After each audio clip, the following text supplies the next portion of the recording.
Hello and welcome to this episode of Clutched. Today we are finally going to review the Honda Vezel.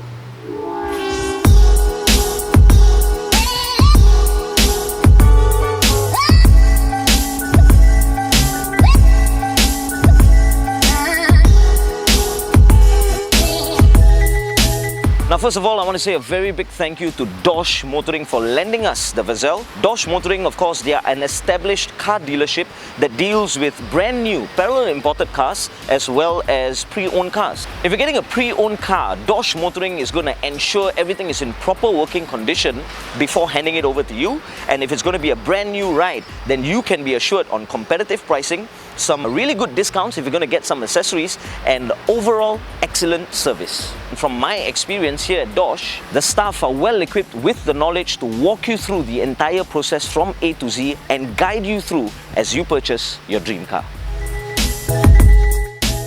Anyway, ladies and gentlemen, if you don't already know, the Honda Vezel is a very popular car.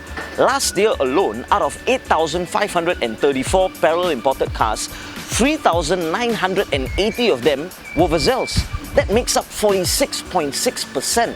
It was first produced in 2013, and yes, it is a Honda, but no, you can't get it from Car Moto, who happens to be the Honda agent here in Singapore. Why? Because the version that Car Moto carries is called the HR-V. The HR-V is essentially the exact same car as the Vezel, except there are some minor differences in the headlights as well as the bodywork. It has much lesser airbags compared to the Vezel. It uses a less powerful single-cam engine versus the twin-cam engine from the Vezel, and the HR-V is made in Thailand while the Vezel is made in Japan. What? Are you bloody kidding me? Wait, hold on, wait. Yep, Honda is a Japanese brand. So why on earth are cars from the Asian being made in Thailand? You know what I think? Somewhere in Singapore or Japan or somewhere in between, an ex-Honda employee is sitting at home eating cup noodles and sending out resumes. Okay, but that still doesn't explain why the Vezel has been so successful. Why are Singaporeans going crazy over this SUV? Sorry, that's mini SUV. I have thought long and hard about this, and I have found out why. 4 reasons. Number 1, the fact that it's an SUV. I realize many Singaporeans are falling in love with the SUV because it's taller, it's bigger, you have more presence on the road, you know? You psychologically feel that you won't be bullied. Better yet, you feel that you can bully others, you know, because you're big and your lights are bright. Another reason why Singaporeans love SUVs is because when you buy a sports utility vehicle, I feel that you think you buy into the sporty lifestyle. You have never ran unless the saman auntie is around, or lifted a dumbbell your entire life, but suddenly you're giving people fitness advice. Nice try, fool! Number 2, the design. Though it isn't huge, I must admit, Honda did get the looks right, and especially 2 key things. The rear door handles, which are hidden. So even though it's not big, it's still acceptable. Some people even mistook the Vezel to be a coupe. And most importantly, the headlights. These are LED headlights with daytime running lights, and they look like they've been taken off a super luxurious Continental car. You know, because of this, if you're going to blast the Vezel down the right lane of an expressway, people are going to start to give you way. They're going to move. You are going to feel important. It's a bloody mind game. Number 3, the fuel economy. The fuel economy on this car is about 16 kilometers to the litre, and that's thanks to the small 1.5 litre naturally aspirated engine, which is similar to what you get on the Fit RS, I think, and also the CVT gearbox. Some people have even claimed to get up to 20 kilometers per litre with this car, but I still don't like the CVT gearbox, you know. It feels like there's 1,000 rubber bands inside the gearbox. And lastly, the price. Straight up, the Vezel, it's cheap. In the market right now, a brand new Vezel will cost you somewhere around $108,000. Now, the Honda Vezel falls under the Category A COE, and for that category, it has the highest horsepower rating at 129 bhp.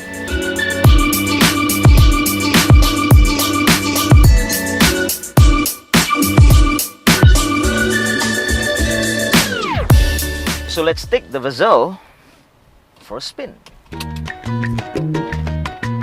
First things first, when you get inside the car, you get a very nice meter swoosh greeting, okay, which is not really common for Hondas, so I think that's pretty cool. Okay, my first impression of driving this Vezel is that it's bumpy. I don't know if something is wrong. I don't know if it's because the car is like brand new or what's the case, but it feels bumpy, you know. I feel like the suspension settings have been set on race mode or something like that. Feels extra stiff. The car comes with climate control, but it's not dual zone, and I think it's fine. It doesn't have to be dual zone, you know. And it comes with this really nice touch screen display kind of thing, start stop button. Check out the retro colors inside, you know, red and black. These are like the most cliche interior colors ever. Let's do something different. What? Red and black. It comes with the auto start stop function, okay? So when you stop at a red light, you know, the engine dies off, so that's amazing. And of course you can turn it off. I love what they did with the aircon vents, you know. You're talking about 3 huge vents placed in a row, you know. And you see, I think it's a psychological thing. So even if the aircon really isn't that cold, right, you will feel that, whoa, the aircon is really powerful, you know, because you've got like 3 huge ass vents blasting on your passenger, you know, and keep the wife cool.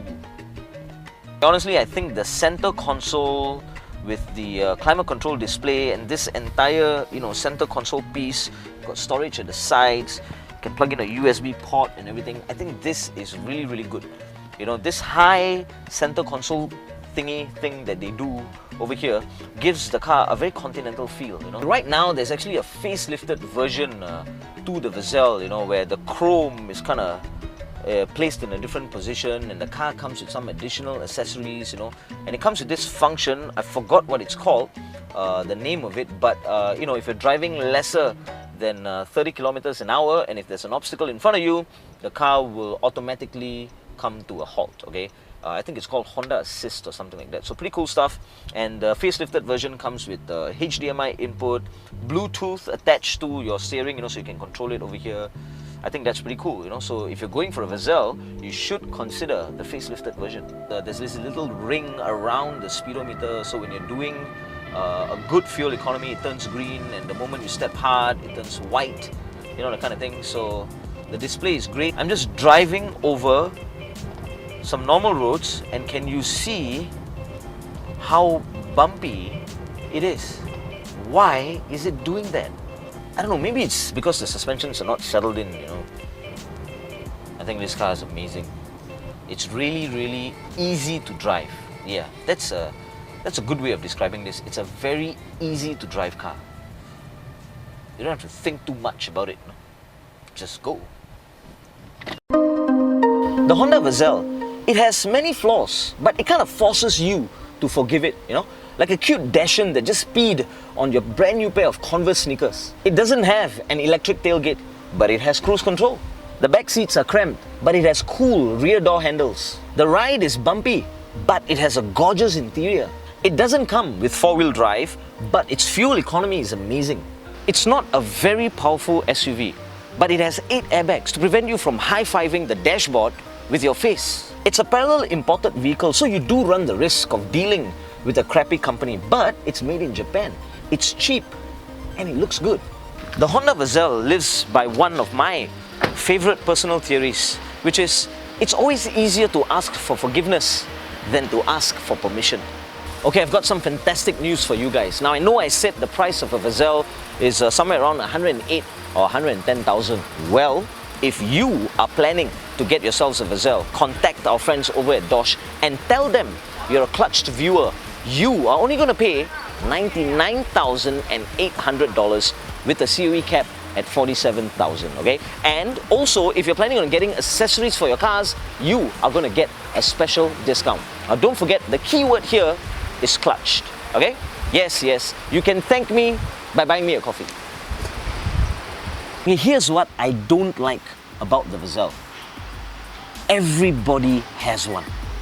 Okay, I know that's an exaggeration, but why don't you try this? You go to your multi-story car park late at night. I guarantee you will see at least 5 Vezels in there.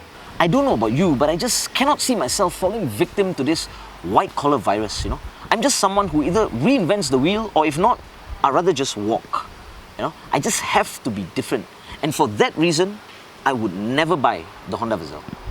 Having said that, right here on Clutched, it's time for us to rate the brand new Honda Vezel.